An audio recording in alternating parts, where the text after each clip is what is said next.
My wife Marie looked good, really good. Almost edible if I were into eating something toxic.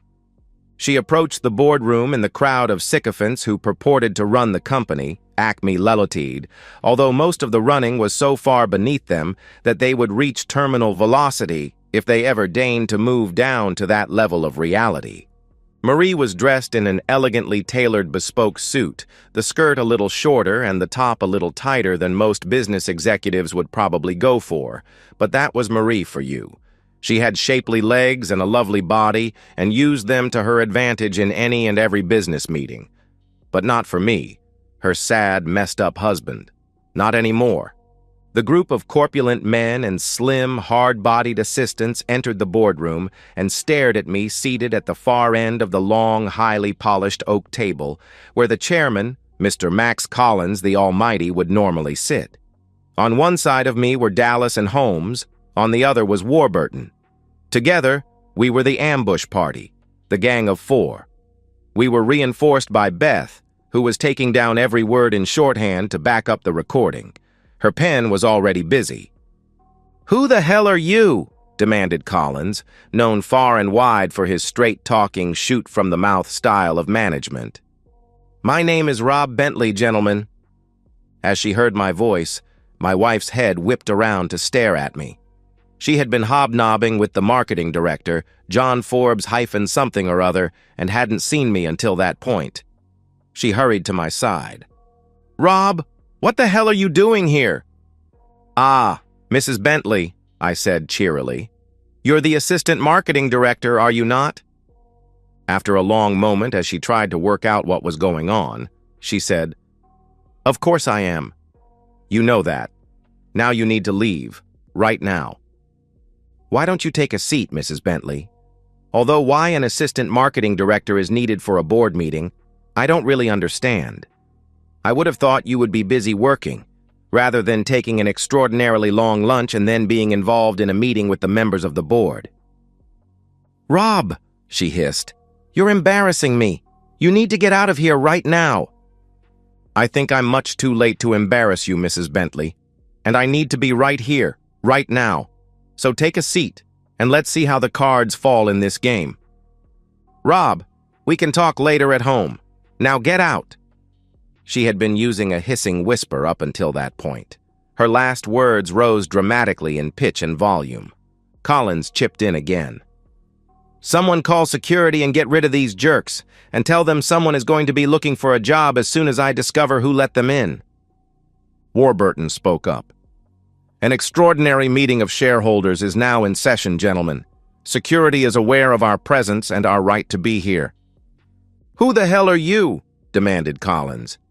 I had no idea he was this much of a smooth talker. He had risen through the ranks from salesman to sales director to the chairman of the board by schmoozing and kissing ass and backstabbing.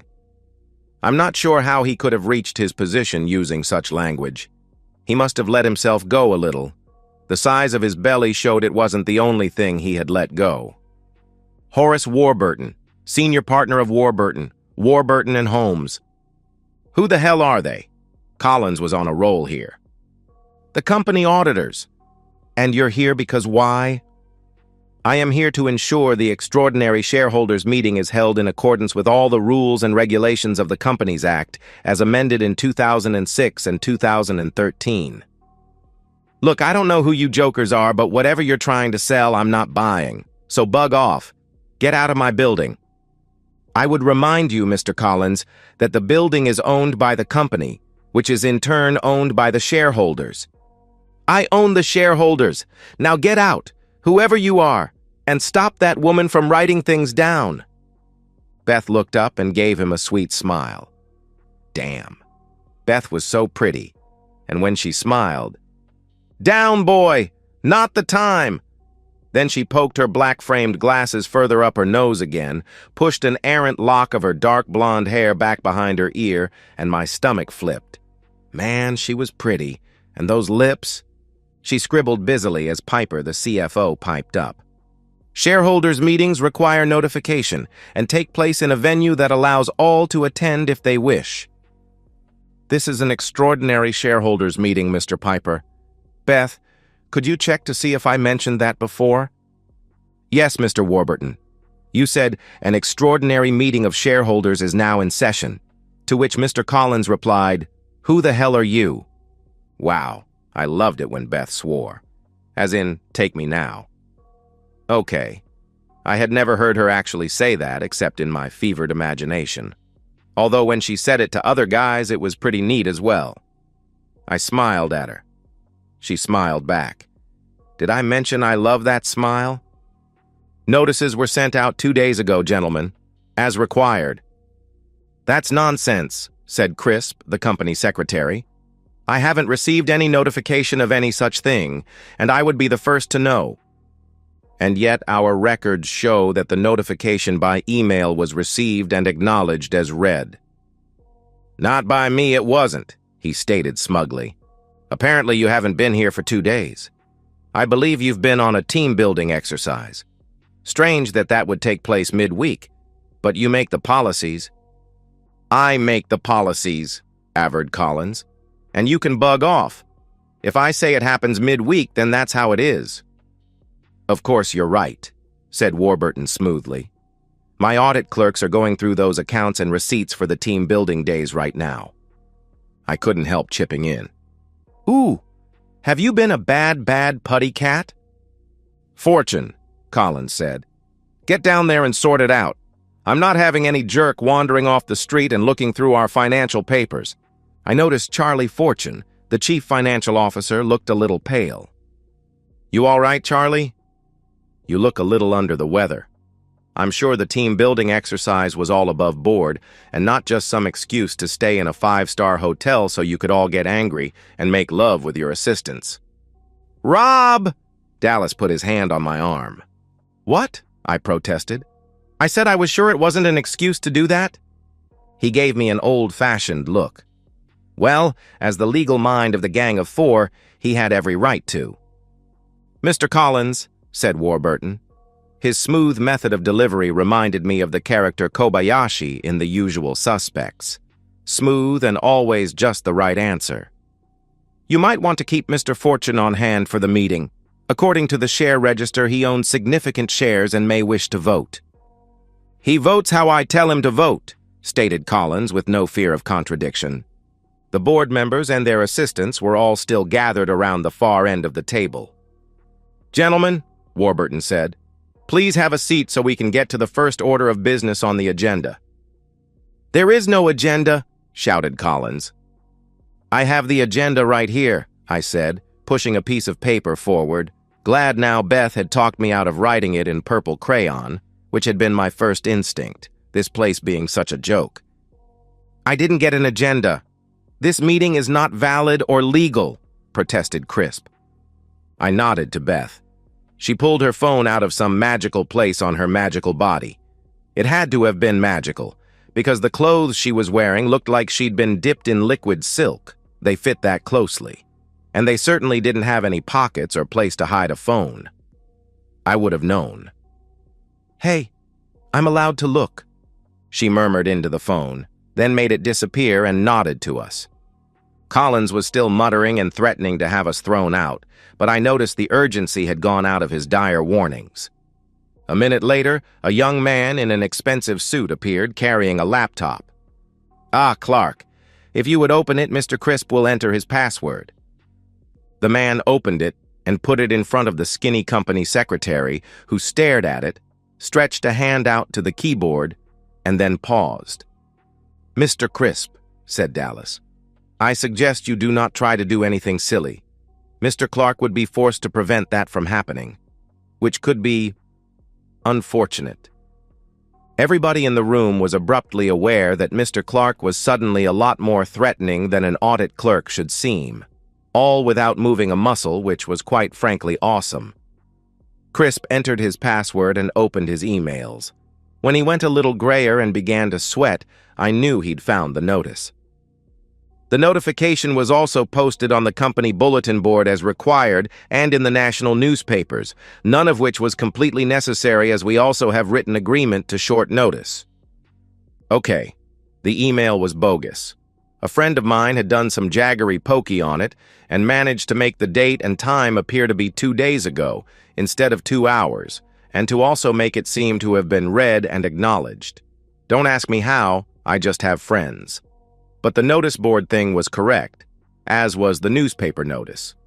I didn't mention that the notice was fairly small and appeared among the personal ads in the back of a newspaper with the smallest national circulation we could find, certainly not one that would normally be read by businessmen. The notice board was in the factory canteen of a small branch of the company, in Scotland. It had taken some deep thought to come up with that one. It was teetering right on the edge, but it was legal. Warburton tapped the table. Right. If you gentlemen are comfortable standing around, then we can begin. Mr. Bentley, if you would read the first item on the agenda. I rose to my feet, adjusted my jacket, and fastened the lowest button. My suit was cheap as chips, but it followed the same general pattern as all the expensive ones. Then I adjusted my tie and cleared my throat. All eyes followed my every move. Even Marie, although she seemed to not want to look at me, she was so furious. Thank you, Mr. Warburton. Gentlemen, the first item on the agenda is a motion of no confidence in the board of this company, and that all members of said board be replaced with immediate effect. There was a moment's silence, and then an uproar broke out that would have suited any bar during a cup final game. Some were laughing like donkeys, others were roaring like bears, and some were squealing like pigs. So perhaps it would have been better suited to any bar during a showing of Animal Farm. My wife now appeared to be so embarrassed at my behavior that she couldn't look at me. She was slumped in a seat, shrinking right down in the hope that nobody would notice her. Any discussion of item 1, gentlemen? What's to discuss? Roared Collins. He looked squarely at me. I know you. You're Bentley's husband, aren't you? The brickie. Perhaps instead of just using your muscles, you should have used your brain and taken some advice from her. She knows what she's doing, and she's really good at it too. He waggled his eyebrows suggestively as looked around the room at his colleagues, who followed his lead and took seats at the table, smirking at Marie and me in turn. If her straying had been unnoticed before now, it was no longer any mystery. She had been outed. Red-faced and a little tearful, she shrank even lower in her chair. You morons may have set this up, but you have obviously not got the faintest idea of how a business works. This is a limited company with shares that are sold on the stock market, not some turkey farm out beyond the M25. You don't get any say in the running of this business. My business. Now be a good little fool and get lost. Get out of my face. You were amusing with all your talk of agendas, but now you're just angering me off. Warburton didn't turn a hair. Any other discussion on the first item on the agenda? When all he got was sneers and laughter from all 12 board members and sniggers and disdain from the assistants that stood behind them, he held his silence for a moment. Then this item is put to the vote on the motion that all the board members of Acme Limited be sacked and replaced with immediate effect. All in favor? I raised my hand. You? Sneered Collins. You have shares? I nodded, and Marie looked at me in surprise. How many? Collins asked. 100 shares, I said. Bought and paid for. Marie looked down at her lap again. The humiliation of her being associated with me in any way was perfectly clear. 100 shares was not even 1/100th of 1%. I was the village idiot in the finest university in the land, compared to the businessmen she associated with daily. She was an acolyte at their feet, eager to learn all she could from the masters, whereas I wasn't even smart enough to be allowed to empty the chamber pots. I saw her slip her wedding ring off her finger and put it in her pocket. Seeing that didn't make me sad, just surprised at how little it bothered me. I thought I would at least care a little. Beth smiled at me, and I wrinkled my nose at her in return. A little bunny nose. She liked that, and her smile grew wider. Collins was howling with laughter. 100 shares? What's that worth? £2? Warburton continued unruffled. Those against the motion? The laughter continued. Then if there are no votes against... Piper suddenly sobered up. I vote against." "What?" Collins guffawed, wiping his eyes. "Are you taking this seriously?" The vote was about to go against us. He voted his 100 shares, but nobody was voting against him. Collins suddenly sobered up and stared at me, his bushy eyebrows drawn low over his eyes as he frowned. "You tricky little weasel. You planned this. You planned this all the time. And you almost got us to fall into your trap, laughing all the way. Very clever. Well, I own 83 million shares, and I vote against this proposal. Now get the hell out of here and take your lackeys with you. And if you ever enter this building again, I'll have you locked up so tight your arse will squeak every time you breathe." Suddenly, there was a small forest of raised hands voting against the motion.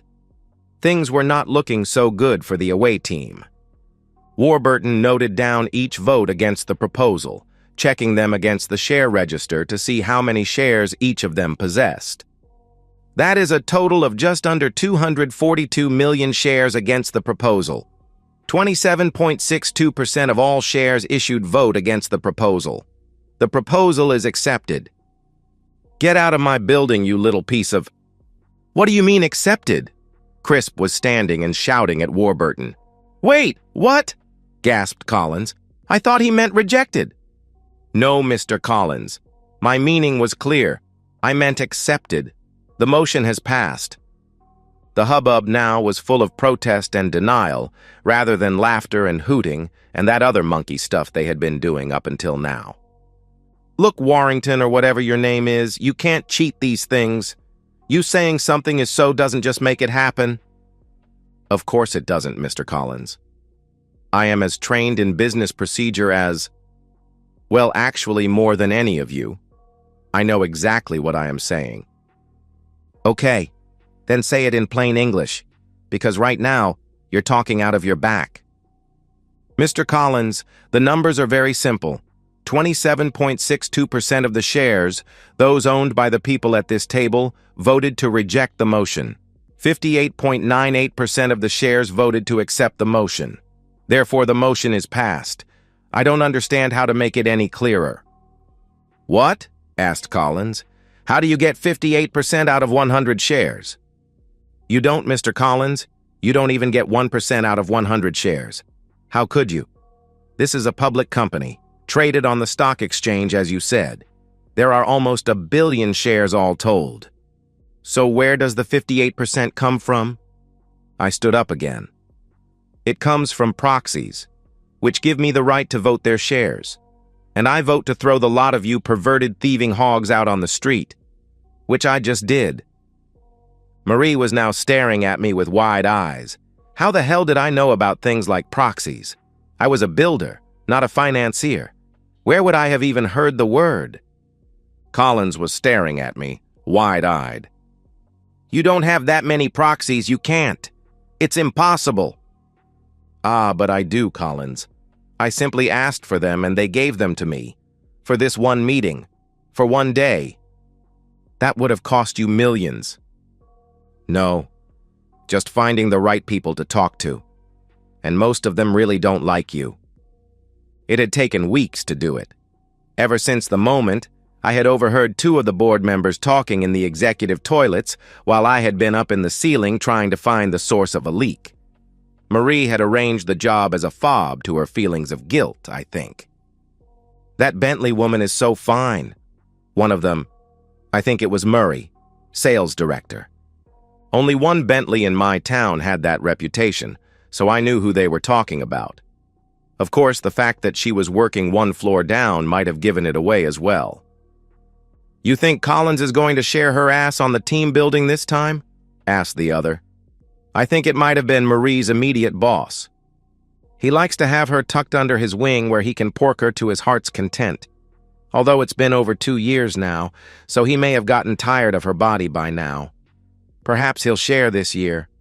I thought he was going to be generous at the Christmas party, but the idiot wasn't going for it. He had her under the table doing things for him, even while her husband was looking for her. Selfish cheat." "Tucked under his fat gut, you mean? I'm surprised he hasn't ironed her flat by now." I heard the sound of laughter and then two zips and the door opening and closing as they left. "Wash your hands, you unsavory pigs," I called. My head was spinning and I wondered how much it would hurt if I toppled sideways and fell through the false ceiling. Part of me wished it would happen. Maybe it would make the hurt inside less. Now, it all made sense. Oh, I knew she'd been cheating for a while now. A look in her eyes to an innocent question from me had raised suspicion. And when that gets its dander up, it doesn't go back down easily. I had noticed slight changes in dress, especially underwear. The phone calls were carefully taken in the other room. Love time had become scarcer, then too often, then scarcer again. All the classic signs. But I had been looking for a cheating partner amongst our circle of friends. I mean, Marie is a fox. All long black hair and slinky curves no matter which side you viewed her from. And always as fine as it comes, with hair, makeup, and clothes all from the finest and most expensive places. Marie did not stint when it came to Marie. That was for sure. So she would prowl up, never down. Intimacy with her was fine as well, although there was always a treacherous little thought within me after a bout of good loving that wondered if her responses to me had come from an IKEA instruction booklet. Do this and then turn it over and screw that, and then pound that, and hope there are no bits left over. In other words, a well-learned way of having really good intimacy rather than a natural progression of desire. I had always felt a little treacherous for thinking that. I never considered that treachery would come from her. So, I had been looking at the wrong page in the cheating partner catalog. I had imagined her with a big, fine-looking, flashy guy with an enormous knob. Not a little yapping terrier with a sense of self-importance only slightly bigger than his belly. Over 2 years then, since that vulgar old man had climbed onto her, using his weight to dominate her. For a moment I wondered if he was any better at it than me, or if he had any kind of advantage. Then, still perched in the rafters, I started to chuckle at the absurdity of it, how he'd even manage with that massive gut in the way. Sadly, my chuckles turned into tears, and I wept for a while at my lost love. The final end of a marriage, even one in its terminal stages, will do that to you. I sniffled for a while, feeling sorry for myself. Then I got angry instead and thought of murder-suicide, then just murder, and then finally downgraded it to maybe acid washing his car. Finally, I put the stupid stuff away and began to think properly. I spoke to a friend who gave me a couple of little plastic things and told me what to do, which I carefully wrote down. The next day, I walked back into the building with my toolkit and began to search for that pesky drip once more, pausing only to plug the plastic things into unattended laptops and press the buttons in the order I had written on my list. While I waited, I whistled loudly and banged about the office, swearing about the leak and carefully searching everywhere. Always best to hide stuff in plain sight. Finally, I pulled the plastic things out again and walked out again, still whistling. It's amazing the variety of people you meet when you build houses for them. And if you're lucky, how many good friends you can make if you treat them fairly, with respect and humor. Another friend analyzed the data from the plastic things. That took me on a roundabout journey to Mr. Warburton, who introduced me to Dallas and Holmes. A long round-table discussion in a bar gave me the answer to my problem, although the method had to be on me. They couldn't do more than gently hint as to what that might be. So in the end, I looked up the person I needed to ask and went and asked her. I explained the situation, and she even looked sympathetic. I then showed her what the data had said, and she looked very troubled instead. And when I told her of my plan, she laughed and gave me what I needed. She was in charge of a large pension fund and worried that Acme's current board would crash the stock price, with her having invested large amounts in their shares. She even gave me an introduction to the next person I should talk to, and somehow, by explaining carefully what and how and when and why, almost every person on the list of hedge funds, pensions, mutual funds, and bank investments gave me another part of the solution, each for different reasons. Some did it for profit, And there would be a lot of that as they now knew the timing. Some did it for pleasure, hating Max Collins almost as much as I did. Some did it just out of spite, and some did it for no apparent reason other than the story I told them. Astonishingly, none of them told anyone important, and so it remained off the radar. And I ended up with the proxies for more than half a quoted company. I had asked for one meeting, and they had given it to me for a whole day. That day was today. "You're all fired," I said. "Beth, if you would alert security, so they can be ready to escort each and every one of these off the premises after the meeting." Beth actually giggled this time, made huge googly eyes at me from behind her glasses, and did her magic with the phone again. Security guards appeared within a minute, looming large outside the boardroom door.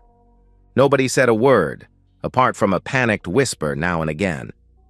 I noticed that the smarter assistants had moved back from their bosses a little, wanting a degree of separation now that their meal tickets were out of a job. Marie watched me as if I was going to grow fangs at any moment. I enjoyed that. A little turnabout was a good appetizer, because I still had a whole lot of main course left to go. "What's next on the agenda, Mr. Warburton?" I asked. Oh, I knew what was next. I'd written the damn thing. But I enjoyed the formality of it all.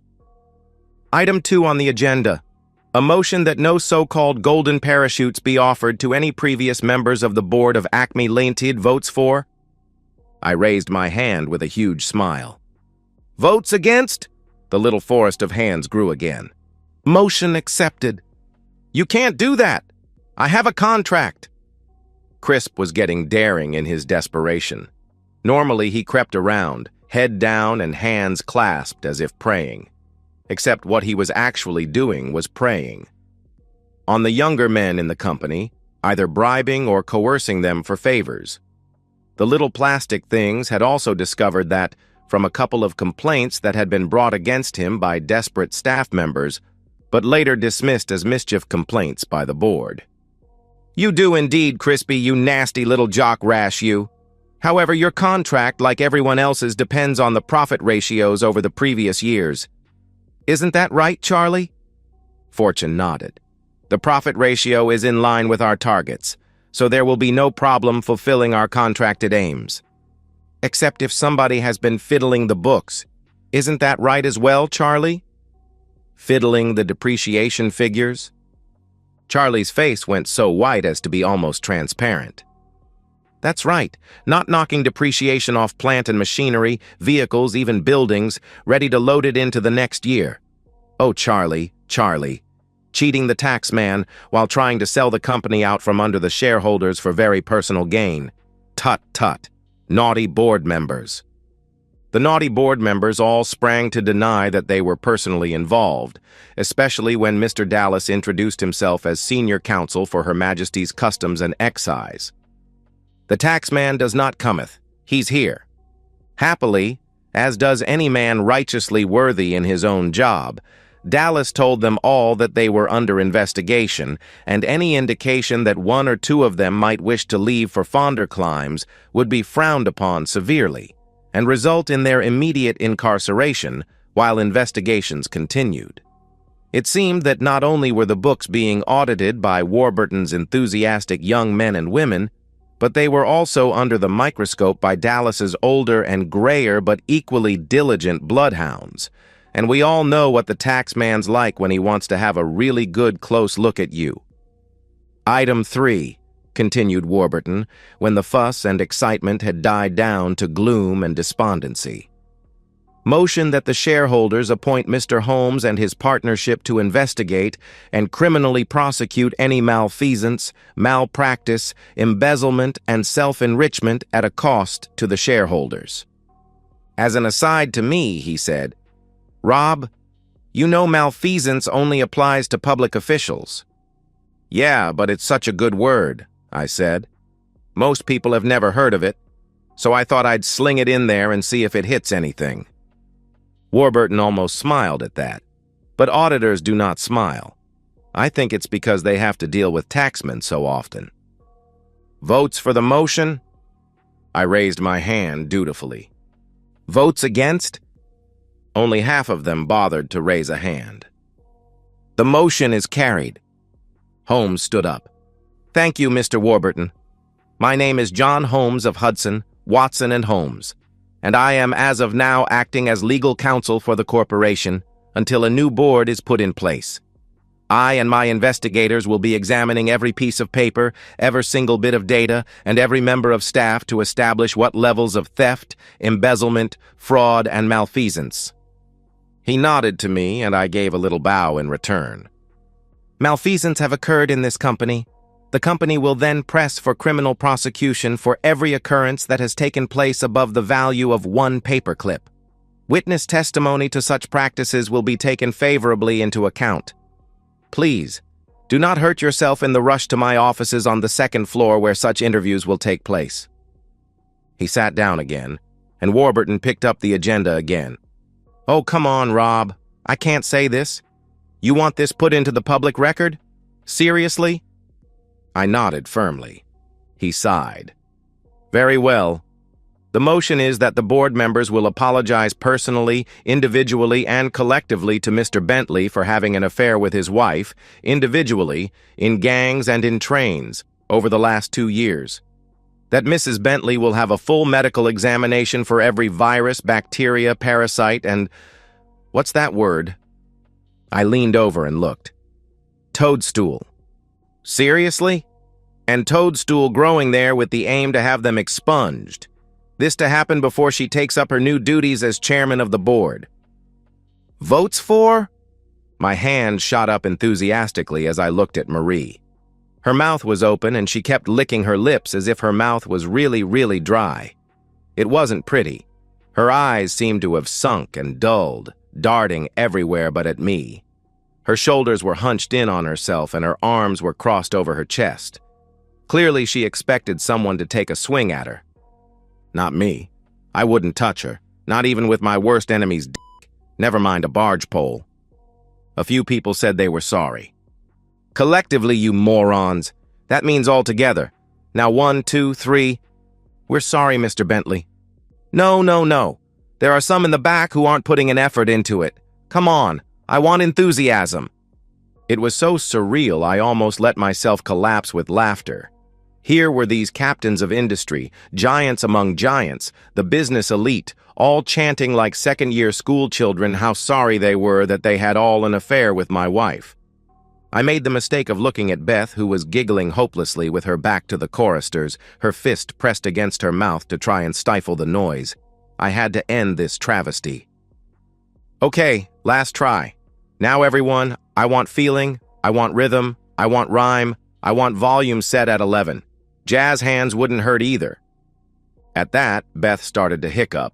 She was laughing so hard. And for some weird reason, those jerk-off artists did exactly as I asked. I filmed it on my phone for posterity. I then informed them that all details of their nasty little orgiastic affairs with their assistants and my wife had been hand-delivered by couriers to their wives. And finally, I told them all to bug off. When they had left, pushing each other in their rush to get away from me and the nightmare their lives had become, I sighed and sat down. The other 3 members of the gang of 4 had followed the rush in a more sedate fashion after Holmes got a dazed Marie to sign the contract for her CEO position, so we were almost alone. Beth cupped my chin in her small hand. Are you all right? Her voice was a low contralto and did its usual number on my spine in the way of shivers. I nodded. It's almost over, she whispered. Get your hands off my husband. Marie had apparently woken out of her daze with a vengeance. I stared at my imminent ex-wife in astonishment. What the hell was she thinking? I had just humiliated and embarrassed her to the nth degree, almost to the point of going over the top and mirroring it somehow on myself. I knew I had gone too far, way too far. I mean, she was completely unfaithful to me, but I had gone nuclear on her in return. Not only had I made her lovers dance to my tune like a Punch and Judy show, but she was now written into the legal minutes of a public corporation, which would be available to any shareholder to read, and she was probably going to get hit with a dozen mentions in divorces and possibly sued as well. And now she wanted to get jealous. Was she completely insane? Beth spun around. The ready smile had gone, and I could almost hear the claws slide out. I had met the beautiful Beth Wilson 2 years earlier when I had built a sweet little cottage for her and her fiancé. It was some of my best work. Outside was rustic, the whole thatched roof, picket fence, and thoroughly landscaped exterior with a very carefully managed wildflower garden. A dichotomy, I know. Inside was a marvel of modern engineering, with Italian ingenuity allowing almost everything to fold up inside itself and slide away into walls and cupboards.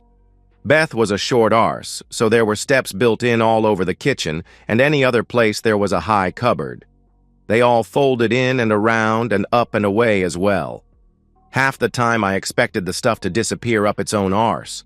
It was absolutely ingenious. Then her fiancé was killed in a stupid road accident. A truck wheel not tightened properly, the wheel breaking away suddenly at high speed on the motorway, the forces of a heavy load on it bouncing it incredibly high into the air. When it came down, the little sports car he was in on the other side of the median never stood a chance, and neither did he. Another second, and it would have bounced behind his car, or a second slower, and it would have bounced in front, and he'd have been clear. Instead, it landed right in his lap.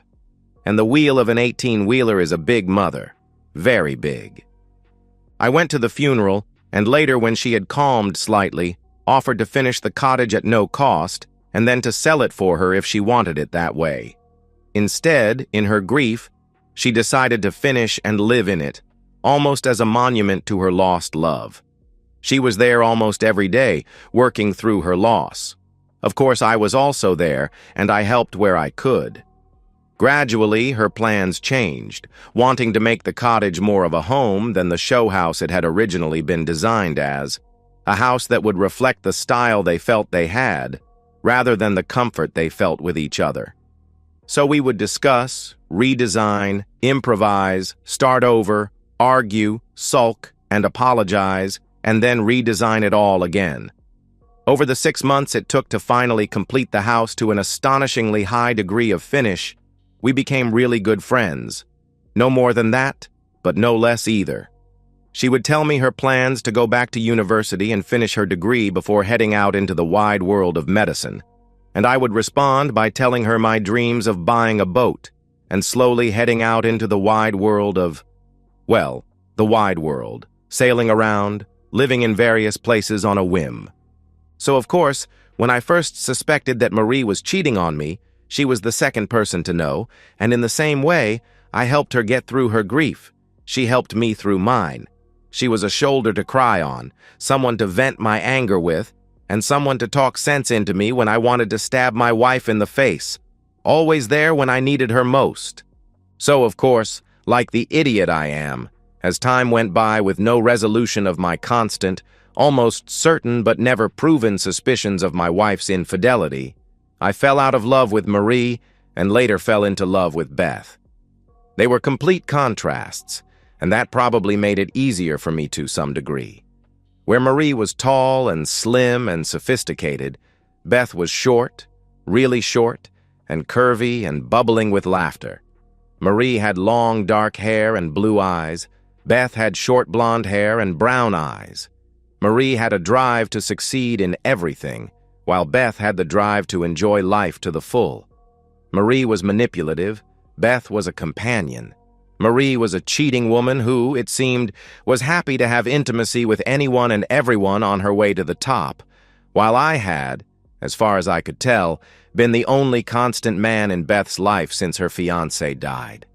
Marie was my cheating wife. Beth was my constant friend, my best friend. And I was going to ruin it because of falling in love with her. Beth had helped me plan this day, first as a fun thought project and then as a way to help me reach closure. I'm not sure she ever thought I would actually go through with it, but even when it happened, she was determined to stand by me and see it through. So she became my secretary for the day. Marie seemed to think it was more than it was, however. "I've been watching you, rich snob. I know who you are and where you come from. Marie screamed. "You think you can buy everything? Do you think you can buy my husband? Well, I've got news for you." Her hand slapped at Beth's face, who ducked and kicked her on the shin. Marie collapsed, rubbing at her leg. "Cheater!" "Better than being a homewrecker," Beth came back. Now that I was fairly certain a catfight wasn't in the offing, I stepped in. I had a scar on the back of my neck to prove that getting between two enraged women was a really bad idea, so I didn't do that anymore. If two or more women were so mad at each other that they had to resort to violence, they could sort themselves out, and I would pick up the pieces when they were too tired to hurt me. "Marie, you've been messing around with a whole crowd of people for 2 years now. It's over." "Please don't say that, Rob. You love me." I put my hands up defensively. No. There's a past tense on that. I loved you. Hear the D at the end?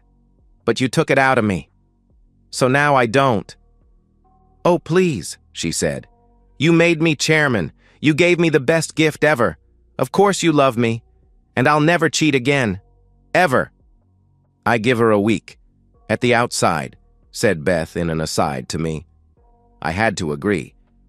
"It doesn't matter how long. Tomorrow or never. It doesn't matter. We are no longer together. We will never, ever be together again. I overheard 2 of your buddies talking about how long you'd been the company's cheating asset. Did you really do that for him under the table at the Christmas party while I was running around trying to find you?" Beth stared at me and put her hand on my arm. "Jesus! Really? I take it back. Not a week then. Maybe a day. Although even then I wouldn't be confident." "Oh, come on. You knew that I was doing it for my promotion. You didn't mind." Marie was in tears. "What are you talking about? I never actually knew you were cheating until 6 weeks ago. I suspected, but I never had any proof." "No, you knew. You had to know. You just didn't care." "How was I supposed to know? I loved you. I trusted you not to jump into bed with every man who crossed your path. But you never said anything. You didn't care." "Bug off, Marie," Beth butted in. "That's nonsense, plain and simple. You're just trying to guilt him. You were a deceitful woman sneaking around, but doing it where he could never catch you.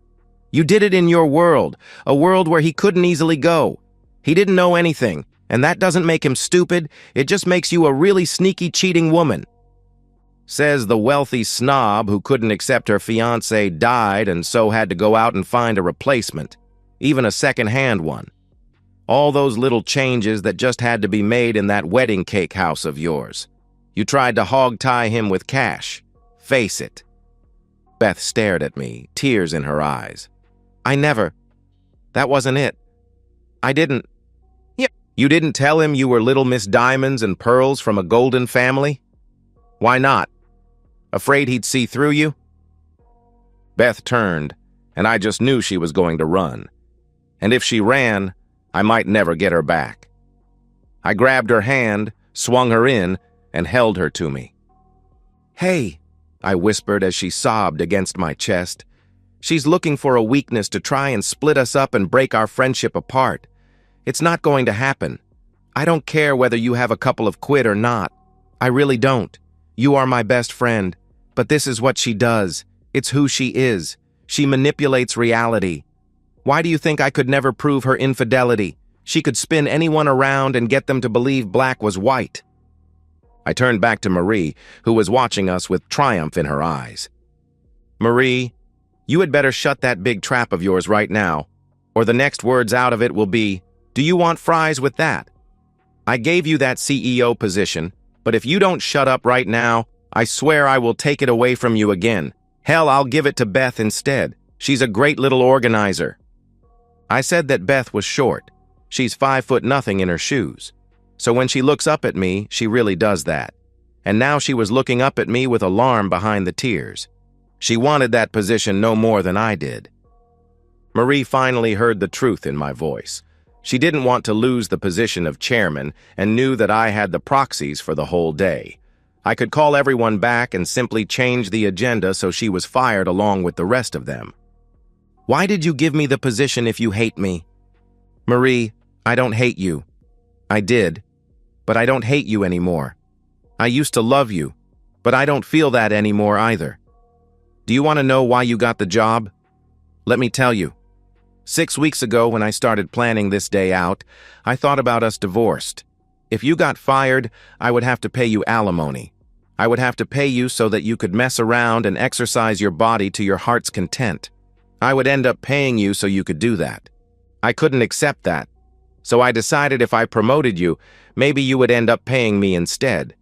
And then I thought how delightful it would be if I could spend all day messing while you worked hard to support my pleasure. Oh, that would be so good. That would be karma. I mean, I have a heart condition, so I couldn't work anymore. Beth looked up at me with fear in her eyes. I held her face between my hands, and as gently as I could, I brushed away the tracks of her tears with my thumbs. I don't, but I could easily get a certificate that says I do.